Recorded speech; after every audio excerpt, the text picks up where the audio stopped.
Chittagong medical college হাসপাতালে মানববন্ধন করেছে মেডিকেল কলেজ শিক্ষার্থী, ক্যাবের সদস্য ও সাধারণ মানুষেরা। চট্টগ্রাম মেডিকেল কলেজ হাসপাতালের প্রবেশ মুখে বেলা ১১টায় স্মারকলিপি প্রদান ও মানববন্ধন অনুষ্ঠিত হয়। মানববন্ধনে হাসপাতালে দালাল চক্র, ঔষধ বাণিজ্য, টেস্ট জালিয়াতি থেকে সাধারণ মানুষের মুক্তির দাবিতেই এই মানববন্ধন অনুষ্ঠিত হয়।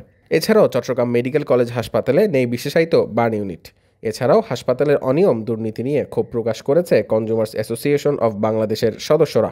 চট্টগ্রাম মেডিকেল কলেজে একটি স্বতন্ত্র একটা বার্ন ইউনিট করার জন্য আজকে আমাদের এই মানববন্ধনটা। আমরা ভোক্তা অধিকারের পক্ষ থেকে জনগণের যে স্বাস্থ্য সেবা নিশ্চিত করার লক্ষ্যে যে প্রচেষ্টা, সেটাকে ত্বরান্বিত করার জন্য সরকারের কাছে একটা মেসেজ আমরা দিতে চাচ্ছি। চট্টগ্রাম মেডিকেল কলেজে বার্ন ইউনিট হাসপাতালের মতো যে জনগুরুত্বপূর্ণ একটি হাসপাতাল প্রতিষ্ঠা করার উদ্যোগ সরকার নিয়েছেন, এই উদ্যোগটাকে ব্যস্ত দেওয়ার জন্য নানামুখী ষড়যন্ত্র করা হচ্ছে। এনভায়রনমেন্টাল ইম্প্যাক্ট অ্যাসেসমেন্টের নামে এটাকে কাল বিলম্ব করা হচ্ছে। সেই জন্য আমরা চাই অনতিবিলম্বে কোনো ধরনের অজুহাতকে সামনে না নিয়ে বার্ন ইউনিট হাসপাতালের মতো এই ধরনের একটি জনগুরুত্বপূর্ণ বিষয়কে কোনো ধরনের অবহেলা করা না হয়।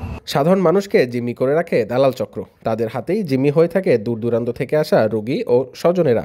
দালাল চক্রের সাথে কর্তব্যরত চিকিৎসকদের যোগসাজশ রয়েছে, এমনটাই মনে করছেন সাধারণ মানুষেরা। মেডিকেল কলেজ হাসপাতালে একজন ডক্টরের কাছে গেলে উনি আমাকে যে ওষুধটা দেওয়ার কথা, সেই ওষুধটা না দিয়ে উনি আমাকে অন্য কোম্পানির প্রেসক্রিপশনগুলো লিখে দেন, অন্য কোম্পানির ওষুধগুলো দেন।